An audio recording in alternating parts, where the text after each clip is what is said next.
من يهده الله فلا مضل له ومن يضلله فلا هادي له وأشهد أن لا إله إلا الله وحده لا شريك له وأشهد أن محمدا عبده ورسوله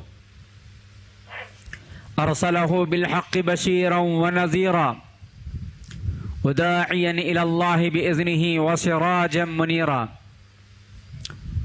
أما بعد فإن خير الحديث كتاب الله وخير الهدي هدي محمد صلى الله عليه وسلم وشر الأمور محدثاتها وكل محدثة بدعة وكل بدعة ضلالة وكل ضلالة في النار. أعوذ بالله من الشيطان الرجيم. بسم الله الرحمن الرحيم. يا أيها الناس اتقوا ربكم الذي خلقكم من نفس واحدة وخلق منها زوجها وبث منهما رجالا كثيرا ونساء واتقوا الله الذي تساءلون به والأرحام إن الله كان عليكم رقيبا. يا أيها الذين آمنوا اتقوا الله وقولوا قولا سديدا يصلح لكم أعمالكم ويغفر لكم ذنوبكم ومن يطع الله ورسوله فقد فاز فوزا عظيما. يا أيها الذين آمنوا اتقوا الله حق تقاته ولا تموتن إلا وأنتم مسلمون. وقال الله تبارك وتعالى ويل للمطففين. ہر قسم کی تعریف، توصیف، بڑائی، کبریائی، پاکیزگی، بزرگی اللہ وحدہ لا شریک کے لیے سزاوار اور زیبا ہے، جو ساری کائنات کا مالک، رازق، حاکم اور معبود برحق ہے، جس رب ذوالجلال والاکرام نے ہمیں اور آپ کو اپنی عبادت اور بندگی کے لیے پیدا فرمایا، اور جس رب کائنات نے عبادات کے تمام اقسام اور عبادات کے فضائل و مسائل اور اس کے احکامات کا جہاں ذکر فرمایا، وہیں پر معاملات کے مسائل و فضائل اور احکامات کی وضاحت بھی اس رب ذوالجلال والاکرام نے واضح فرمائی۔ لکہا درود و سلام ہو تمام انبیاء علیہ السلام پر، خصوصیت کے ساتھ رحمت للعالمین، سید المرسلین، امام الانبیاء، شافع محشر، ساقی کوثر، محمد مصطفیٰ صلی اللہ علیہ وسلم کی ذات گرامی پر، جنہوں نے اپنی زندگی کے اندر جہاں اللہ تبارک و تعالیٰ کے احکامات کو ہم اور آپ تک پہنچایا، وہیں پر اپنی عملی زندگی کے ذریعے ہمیں اور آپ کو اپنا نمونہ بھی رکھا، جہاں آپ علیہ السلام کی عملی زندگی عبادات میں ہمیں اور آپ کو ملتی ہے، وہیں پر معاملات کے اندر اس پیارے نبی علیہ السلام کی زندگی کے شب و روز، لمحہ بلمحہ آپ علیہ السلام کا مکمل نمونہ ہمیں اور آپ کو میسر ہے اور ملتا ہے۔ ایسے نبی پر لا کہا درود و سلام ہو، اللہم صلی علی محمد وعلی آل محمد وبارک وسلم۔ محترم بزرگوں، نوجوان بھائیوں، معصوم بچوں اور پردہ نشین اسلامی مائیں اور بہنیں، خطبہ مسنونہ کے بعد میں نے آپ کے سامنے مختلف صورتوں سے 4 آیات کریمہ کا انتخاب کیا۔ ان اور دیگر آیات اور احادیث رسول علیہ السلام کی روشنی میں خطبہ جمعہ کا عنوان ہے اسلام میں معاملات کی اہمیت اور ہم۔ حاضرین جمعہ، بالکل مختصر سا وقت ہے، لیکن ٹاپک جو ہے بہت ہی اہم بھی ہے اور بہت طویل بھی ہے۔ جیسا کہ ہم اور آپ جانتے ہیں، لفظ عبادات کا مطلب ہوتا ہے ہر قسم کی عبادات اس کے اندر شامل ہو جاتی ہیں۔ نماز و روزہ، حج و زکوٰۃ، قربانی و صدقات و خیرات، ساری کی ساری عبادات کا مجموعہ اس کے اندر آ جاتا ہے۔ دعا کے فضائل و مسائل، وضو کے آداب، وضو کے فضائل و مسائل، ساری کی ساری چیزیں، عبادات کی جتنی شکلیں ہیں وہ ساری کی ساری چیزیں عبادات کے لفظ کے اندر آ جاتی ہیں۔ اگر اس ایک لفظ کے خلاصہ اگر پیش کرنا ہے تو بہت ہی مشکل ہو جاتا ہے۔ کیوں؟ اس لیے کہ لفظ عبادات کے اندر جتنی قسمیں ہیں وہ تمام کے تمام ٹاپکس الگ الگ کتابوں کی شکل میں، بڑی بڑی کتابوں کی شکل میں موجود ہیں، جس کا خلاصہ چند لمحات میں نہیں کہا جا سکتا ہے۔ اسی طرح ایک دوسرا لفظ ہے معاملات۔ معاملات کے اندر وہ تمام ٹاپکس پائے جاتے ہیں، وہ تمام چیزیں پائی جاتی ہیں جن کا ذکر اللہ تبارک و تعالیٰ نے قرآن کریم میں اور نبی علیہ الصلاۃ والسلام نے احادیث میں معاملات کی قسموں میں سے کیا ہے۔ معاملات کا تعلق حقوق العباد سے ہے، معاملات کا تعلق حقوق العباد سے ہے، اور حقوق العباد ایک لفظ ہے، اور اس لفظ کے اندر بھی کئی کیٹیگریز اس کے اندر پائے جاتے ہیں حقوق العباد میں، یعنی بندوں کے حقوق۔ بندوں کے حقوق کے اندر بھی درجات ہیں، والدین کے حقوق، اولاد کے حقوق، بھائی بہنوں کے حقوق، میاں بیوی کے حقوق، پڑوسی کے حقوق، رشتہ داروں کے حقوق، عزیز و اقارب کے حقوق، غیر مسلمین کے حقوق، پڑوسی غیر مسلم کے حقوق، اور سارے کے سارے انسان اس کے اندر آ جاتے ہیں حقوق العباد میں، یعنی بندوں کے حقوق۔ اور حقوق العباد کے اندر بھی بہت سارے پھر الگ الگ ٹاپکس ہیں۔ لین دین کا معاملہ ہے، کاروبار کا معاملہ ہے، تجارت کا معاملہ ہے، اور تجارت کے اندر پھر الگ الگ کیٹیگریز پائے جاتے ہیں، حلال و حرام، اور پھر اس کے بعد شکوک و شبہات والے، اور پھر تجارت کے اندر کون کون سی چیزیں جائز ہیں اور ناجائز ہیں، وہ ساری کی ساری چیزیں آ جاتی ہیں۔ اور حقوق العباد یعنی لین دین کے اندر ایک معاملہ قرض کا لینا اور دینے کا معاملہ آ جاتا ہے کہ قرض کب دیں، کس کو دیں، کتنا دیں، کیسے واپس لیں، کس وقت میں لیں، اور قرض لینے سے پہلے کے کیا احکامات ہیں، قرض دینے کے بعد کیا کیا مسائل ہیں، وہ تمام کی تمام چیزیں معاملات کے اندر آ جاتی ہیں۔ حاضرین، خلاصہ یہی ہے کہ یہ عنوان جو ہے بہت اہم بھی ہے آج کے ہماری مسلم سماج کے اعتبار سے۔ قرآن کریم کا اگر ہم مطالعہ کرتے ہیں، ایک لفظ بارہا ذکر فرمایا اللہ تبارک و تعالی نے، لفظ تقوی۔ ہمارا یہ تصور ہے لفظ تقوی کے ساتھ کہ تقوی کا مطلب ہے عبادات کے اندر تقوی اپنایا جائے، تقوی کا مطلب ہے ظاہری شکل و صورت کے اندر تقوی اختیار کیا جائے، تقوی کا مطلب ہے کہ کپڑے کے اندر تقوی اختیار کیا جائے۔ حاضرین جمعہ، تقوی جتنی مرتبہ اللہ تبارک و تعالیٰ نے قرآن کریم میں عبادات کے ساتھ ذکر فرمایا ہے، اس سے کہیں زیادہ اللہ تبارک و تعالیٰ نے لفظ تقوی کا ذکر معاملات کے ساتھ فرمایا ہے۔ انسانی معاملات کے ساتھ اللہ تبارک و تعالیٰ نے تقوی کا ذکر زیادہ فرمایا ہے۔ نماز و روزہ، قربانی، حج اور ان جیسے عبادات کے ساتھ جہاں لفظ تقوی کا ذکر ہوا ہے، اس سے کہیں زیادہ مرتبہ، اس سے کہیں زیادہ مقامات، اس سے کہیں زیادہ آیات میں اللہ تبارک و تعالی نے تقوی کا ذکر معاملات کے ساتھ فرمایا۔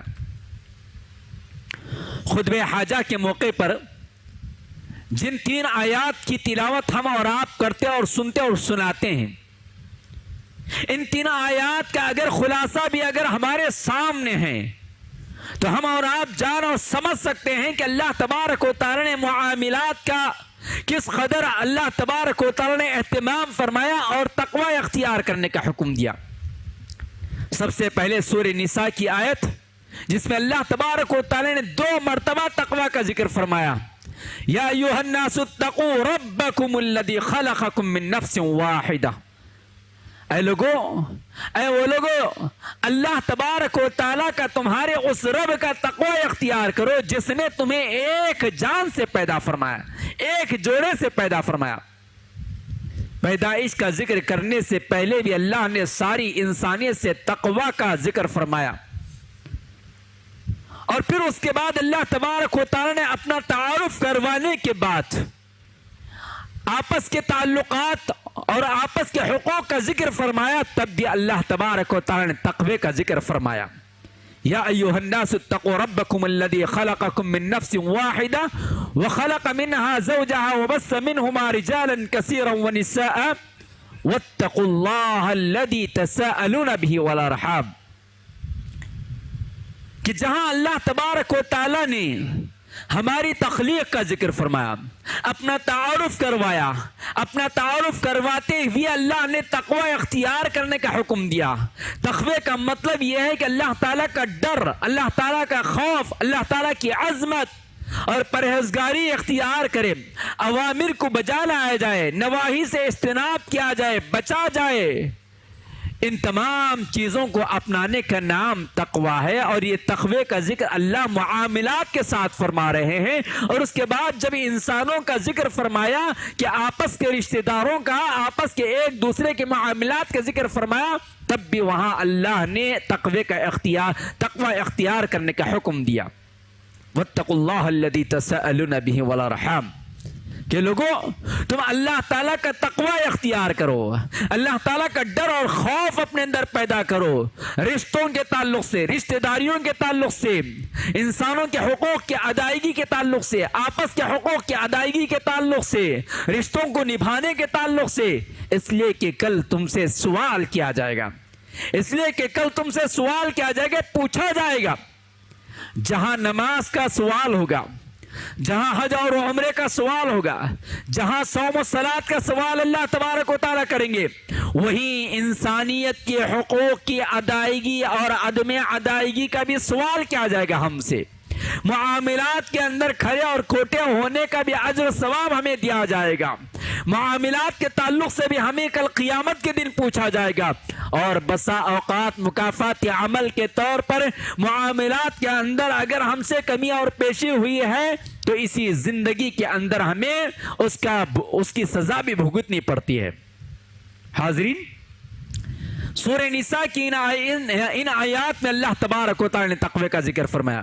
چلیے اس کے بعد دوسری آیت جو خطبہ حاجہ کے موقع پر پڑھا جاتا ہے، خطبہ حاجہ کے طور پر پڑھا جاتا ہے، یا خطبہ نکاح کے موقع پر بھی آپ نے ان آیات کو سنا ہوگا۔ اللہ تبارک و تعالیٰ کی یہ آیت پیش کی جاتی ہے، یا ایھا الذین آمنوا اتقوا اللہ حق تقاتہ ولا تموتن الا وانتم مسلمون، اے وہ لوگو جو ایمان لائے ہو، اللہ تعالیٰ کا تقوی اختیار کرو، اللہ تعالیٰ کا ڈر اور خوف اختیار کرو جیسا کہ اس کا تقوی اختیار کرنے کا حق ہے۔ وَلَا تَمُوتُنَّ إِلَّا وَأَنْتُمْ مُسْلِمُونَ، تمہیں موت نہ آئے مگر اس حال میں کہ تم مسلمان ہو۔ مسلمان ہو کا مطلب یہ ہے کہ عبادات میں، معاملات میں، حقوق اللہ میں اور حقوق العباد میں، دونوں چیزوں میں مسلمان ہونا چاہیے، دونوں چیزوں کے اوپر مکمل عمل پیرا ہونا چاہیے۔ حقوق اللہ کی ادائیگی کے ساتھ ساتھ حقوق العباد کی بھی ادائیگی ضروری ہے۔ اور تیسری آیت اللہ تبارک و تعالیٰ نے انہی معاملات کا ذکر کرتے ہوئے تقوی اختیار کرنے کا حکم دیا، فرمایا یا ایھا الذین آمنوا اتقوا اللہ وقولوا قولا سدیدا، اے وہ لوگوں جو ایمان لائے ہو اللہ تعالیٰ کا تقوی اختیار کرو، اور جب کہنے کا موقع آئے، جب زبان کھولنے کی ضرورت پیش آئے تو وقولوا قولا سدیدا، قول سدید کہو، یعنی صاف صاف کہو، سچ سچ کہو، حق بات کہو، اپنی زبان کا صحیح استعمال کرو۔ یہ معاملات سے تعلق رکھنے والی چیز ہے۔ اس زبان کا تعلق بہت زیادہ ہم جو کرتے ہیں آپس کے رشتوں میں، آپس کے لین دین میں، آپس کے کاروبار میں، زبان کا استعمال بہت کثرت سے ہم اور آپ کیا کرتے ہیں۔ وقولوا قولا سدیدا یصلح لکم اعمالکم، تو تمہارے اعمال کی اصلاح فرما دیا جائے گا۔ حاضرین جمعہ، خلاصہ کلام یہی ہے کہ ہمیں اور آپ کو معاملات کی اہمیت کو جاننا چاہیے۔ جیسے عبادات کی اہمیت ہے اسی طرح معاملات کی اہمیت ہے۔ جیسے نماز فرض ہے، جیسے نماز کے اندر کچھ سنتیں ہیں، کچھ واجبات ہیں، اوقات ہیں، اسی طرح معاملات کے اندر بھی اوقات ہے، معاملات کے اندر بھی فرائض ہے، سنن اور واجبات اور نوافل ہیں۔ یہ ساری کی ساری چیزوں کا ہمیں علم ہونا چاہیے اور جاننا چاہیے۔ حضرات، معاملات کے اندر ایک شق اخلاقیات کی ہے، ایک شق لین دین کی ہے، ایک شق تجارت کی ہے۔ جیسا کہ ابتدائی میں نے کہہ دیا کہ معاملات بس ایک ہیڈنگ ہے، اس کے نیچے الگ الگ بہت سارے ٹاپکس ہیں۔ اخلاقیات کے اندر ہماری زبان کا، ہماری آنکھوں کا، ہمارے کانوں کا، ہمارے ہاتھ و پیر کا اور ہماری اور ساری چیزوں کا معاملہ پیش آتا ہے، آداب کا، احترام کا، عزت کا، ساری کی ساری چیزیں۔ اور جب ان تمام چیزوں کو سامنے رکھتے ہوئے آج کے مسلم سماج کو دیکھتے ہیں تو اخلاق کا نام و نشان دور دور تک نظر نہیں آتا ہے۔ نہ ہماری زبان صحیح ہے، نہ ہماری آنکھ صحیح ہے، نہ ہم عہد و پیمان کو پورا کرتے ہیں، نہ وعدے کو مکمل کرتے ہیں۔ وعدہ خلافی، عہد و پیمان کا توڑنا، امانت میں خیانت کرنا، سچائی کو ختم کرتے ہوئے جھوٹ بولنا، دھوکہ دہی دینا، غیبت کرنا، چاڑی چغلی کرنا، یہ ساری کی ساری چیزیں آج مسلم سماج کے اندر پائی جاتی ہیں۔ آج ساری کی ساری چیزیں مسلم سماج کے اندر پائی جاتی ہیں۔ زبان کھلتی ہے یا تو غیبت، یا تو چاڑی، یا تو چغلی، یا تو گالی، یا تو بدگمانی کا اظہار کرنا، ساری کی ساری چیزیں ہیں۔ اور پھر اسی طرح اخلاقیات کا جہاں ہمارے درمیان اخلاقیات کا نام و نشان نہیں ہے، وہیں پر لین دین کے معاملے کے اندر بھی اسی معاملہ ہے۔ لین دین کے اندر قرض کا لینا دینا ہے، کاروبار کا کرنا ہے، تجارت کا کرنا ہے، آپس کے معاملات طے کرنا ہے، اور ساری کے ساری چیزوں کے اندر دیکھتے ہیں تو مسلم سماج بہت دور دور تک بھی قرآن اور حدیث کے اوپر عمل کرتا ہوا نظر نہیں آتا ہے۔ قرضی کا معاملہ لیجئے، آدمی اسلام کے اندر قرض دینے پر جہاں ابھارا گیا ہے وہیں پر قرض لینے پر ممانعت بھی کی گئی ہے۔ جب تک کہ حد سے زیادہ ضرورت پیش نہ آئے اس وقت تک آدمی قرض نہ لیں، کیونکہ قرض سے بہت ساری خرابیاں پیدا ہوتی ہیں، بہت سارے رشتے اور دوستیاں ختم ہو جاتے ہیں۔ اس لیے قرض سے ممانعت بھی کی گئی، لیکن وقت ضرورت دینے پر ابھارا بھی گیا۔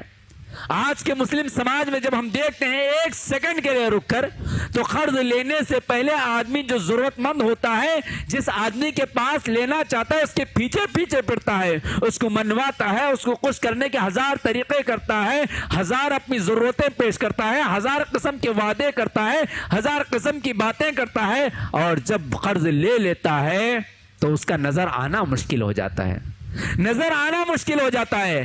قرض حسنہ جو کہا گیا ہے، یعنی بہترین قرضہ، اب اگر اس کی اصطلاح کو اس طرح کہا جائے کہ قرض حسنہ تو شاید کہ غلط نہ ہو۔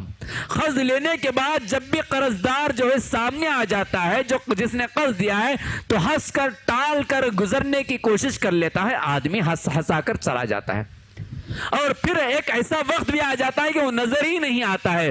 گویا قرض دینے والا یہ سمجھ بیٹھتا ہے کہ آج کے بعد زندگی میں کس قدر مجبور انسان کوئی بھی آ جائے لیکن میں قرض نہیں دوں گا، اتنا اسے ستا دیا جاتا ہے قرض کے واپسی کے لیے۔ بہرحال ایک بات تھی، اسی طرح تجارت کا معاملہ ہے، تجارت بھی معاملات کے اندر آتی ہیں۔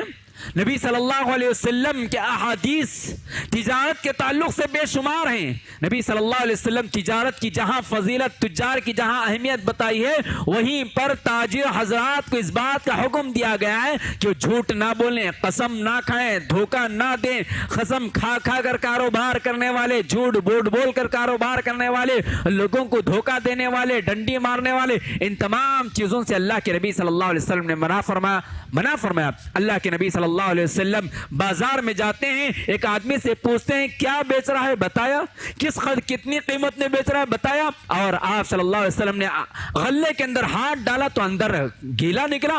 آپ نے پوچھا کیا ہوا, رات میں بارش ہوئی. آپ نے فرمایا کہ من غشنا فلیس منا, جو آدمی دھوکہ دے وہ ہم میں سے نہیں, جو آدمی ہم کو دھوکہ دے ہم میں سے نہیں ہے. آج کل پورا مارکیٹ جو ہے, آج کا مکمل مارکیٹ دھوکہ دہی میں ہے, کم ناپ تول میں ہے. قوم شعیب کی ایک خرابی کا ذکر کرتے ہوئے اپنی بات کو ختم کر رہا ہوں. یہاں تو بہت ساری باتیں کہنے کی تھی لیکن وقت قریب الختم ہے.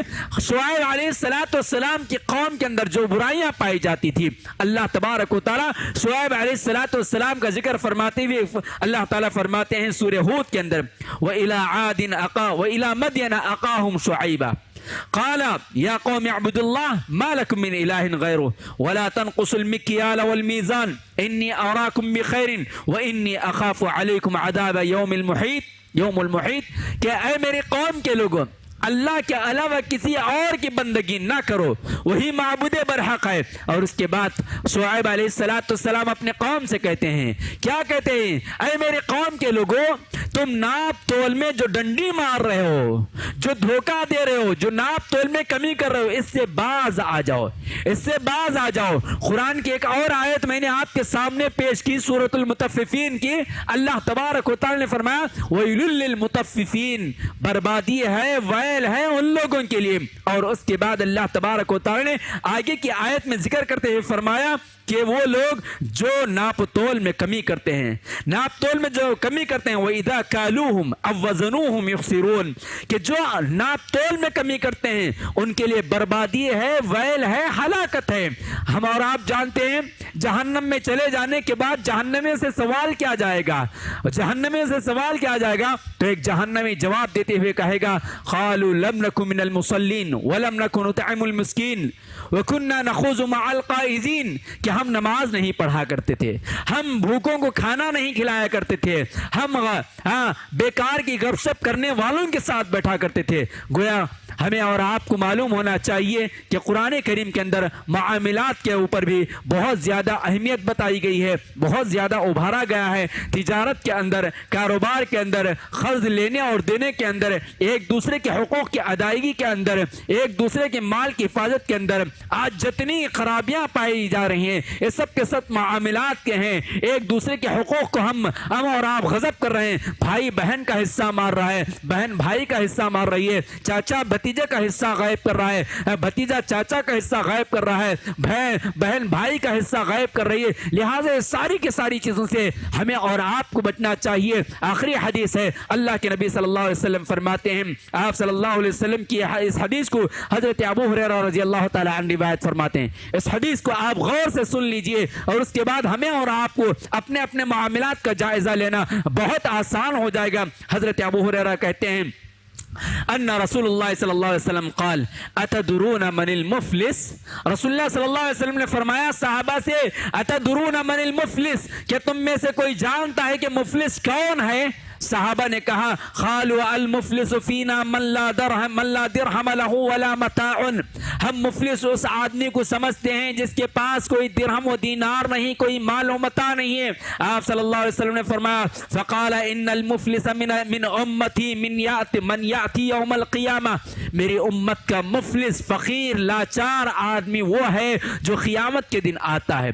قیامت کے دن آتا ہے, کیسے آتا ہے؟ بصلاۃ وصیام وزکات, میری امت کا مفلس آدمی وہ ہے جو قیامت کے دن آتا ہے, نماز لے کر آتا ہے, روزہ لے کر آتا ہے, زکات لے کر آتا ہے, لیکن اس کے ساتھ ساتھ کیا ہوتا ہے؟ ویاتی قدم شطر ھذا, اس کی نماز تو ہے, روزہ تو ہے, زکات تو ہے, حج تو ہے, عمرہ تو ہے, ساری نیکیاں ہیں, ساری نیکیاں ہیں. دیگر روایات کے ذریعے بات معلوم ہوتی ہے کہ اللہ تبارک و تعالیٰ اس کے حق میں جنت میں جانے کا فیصلہ فرما دیتے ہیں. لیکن اچانک ایک آدمی آتا ہے, آپ صلی اللہ علیہ وسلم فرماتے ہیں ویاتی, ایک اور آدمی آتا ہے, وہ کہتا ہے قد شتم ھذا, اے اللہ اس نے مجھے گالی دی ہے، اس نے مجھے گالی دیا ہے. اور وقذف ھذا، ایک اور آتا ہے کہتا ہے اے اللہ اس نے مجھ پر بہتان لگائی ہے. ایک اور آتا ہے کہتا ہے وَأَكَلَ مَالَ ھذا، اے اللہ اس نے میرا مال کھایا ہے. اور ایک اور آتا ہے وہ کہتے ہیں وَسَفَكَ دَمَ ھذا، اس نے میرا خون بہایا ہے. وَضَرَبَ ھذا، کوئی اور آتا ہے وہ کہتا ہے اس نے مجھے مارا ہے. اور یہاں تک کہ آپ صلی اللہ علیہ وسلم فرماتے ہیں کہ اس کی نمازیں ختم، اس کا روزہ ختم، اس کی زکوٰۃ ختم، اس کی ساری نیکیاں ختم بدلے میں ہو جاتی ہیں. شتم ھذا، گالی جس کو دیا اس کے نیکیاں دے دی گئی، جس کو مارا تھا اس کے نیکیاں دے دی گئی، جس کو دھوکہ دیا تھا اس کے نیکیاں دے دیے، جس کے ساتھ امانت میں خیانت کیا تھا اس کے نیکیاں دے دیے گئے، جس کا حق مارا تھا، جس کا مال کھایا تھا، ساری کی ساری نیکیاں ختم. اور آخر میں اللہ کے نبی فرماتے ہیں کہ ہوتے ہوتے دعوے دار اور آتے جاتے ہیں، اور آتے جاتے اور آتے جاتے، یہاں تک کہ اس کے سارے نیکیاں ختم تو آنے والوں کے گناہ اس کو دے دیے جاتے ہیں. جس آدمی کا فیصلہ جنت کا ہو چکا تھا آپ صلی اللہ علیہ وسلم فرماتے ہیں ثم طرح فی النار، یہاں تک کہ اللہ تبارک و تعالیٰ اسے جہنم کے حوالے فرما دیتے ہیں. یہ حدیث بالکل صحیح حدیث ہے، امام مسلم رحمۃ اللہ علیہ اس حدیث کو اپنی کتاب میں نقل فرماتے ہیں. لہٰذا ہمیں چاہیے کہ مرنے سے پہلے ہمیں معاملات کے اندر سارے کا سارا جائزہ لے لینا چاہیے کہ کہیں ایسا نہ ہو. اللہ کے نبی صلی اللہ علیہ وسلم فرماتے تھے ہمیشہ کہ جب بھی کوئی جنازہ آتا تو آپ صلی اللہ علیہ وسلم پوچھتے کیا اس کے اوپر کوئی قرض ہے، علیہ دین، کیا اس کے اوپر کوئی قرض ہے؟ اگر قرض ہے کہا جاتا تو آپ صلی اللہ علیہ وسلم نماز ادا نہیں کرتے. کیوں؟ اس لیے کہ قرض کا معاملہ حقوق العباد کے ساتھ ہے، لین دین کے ساتھ ہے، معاملات کے ساتھ ہے. لہٰذا ہمیں اور آپ کو چاہیے کہ ساری کی ساری چیزوں کے اندر ہم اپنے معاملات کو درست کرنا چاہیے. آج امت مسلمہ کی سب سے جو بڑی خرابی نظر آ رہی ہے وہ بازار کے اندر معاملات کے اندر بہت خراب ہے. مسجد میں آ جاتے ہیں تو اللہ کے لیے نماز پڑھ لیتے ہیں، لیکن جیسے ہی مسجد سے باہر چلے جاتے ہیں تو معاملات کے اندر ان سے برا کوئی گویا نظر ہی نہیں آتا ہے. لہٰذا ہمیں اور آپ کو چاہیے کہ ہماری اپنی زبان، ہماری اپنی آنکھیں، ہاتھ و پیر کے ساتھ ہمارے معاملات، لین دین، تجارت، ناپ تول اور ایک دوسرے کے حقوق کی ادائیگی کے اندر کسی قسم کی کمی نہیں کرنا چاہیے، بلکہ ہر ایک کا حق ادا کرنا چاہیے. وقت اس بات کی اجازت نہیں دیتا کہ دیگر تفصیلات میں آپ کے سامنے ذکر کروں. اللہ رب العالمین سے دعا فرمائیے کہ الہ العالمین مجھے اور آپ کو معاملات کے اندر بھی کھرا اور کھوٹا اترنے کی توفیق عطا فرمائے. اللہ تبارک و تعالی ہم سب کو اسلام کی روشنی میں معاملات کے اندر اپنا جائزہ لیتے ہوئے معاملات کے اندر صحیح ہونے اور اپنے آپ کو درست کرنے کی توفیق عطا فرمائے. الہ العالمین جہاں چھوٹی موٹی عبادات کر کے آپ کو راضی کرنے کی ہم کوشش کرتے ہیں، وہیں پر ہمیں معاملات کے اندر بھی آپ کی رضامندی کا ذریعہ بنانے کی توفیق عطا فرمائے. الہ العالمین ہم سب کو اپنے اخلاق اور اپنے معاملات کی درستگی کے لیے تیرے آپ کے نبی علیہ الصلوۃ والسلام کے اسوے کو سامنے رکھنے کی توفیق عطا فرمائے. آمین. بارک اللہ لنا ولکم فی القرآن العظیم ونفعنا وإياكم بالآیات والذکر الحکیم. انہ تعالی جواب ملک الرؤوف الرحیم ورب حلیم.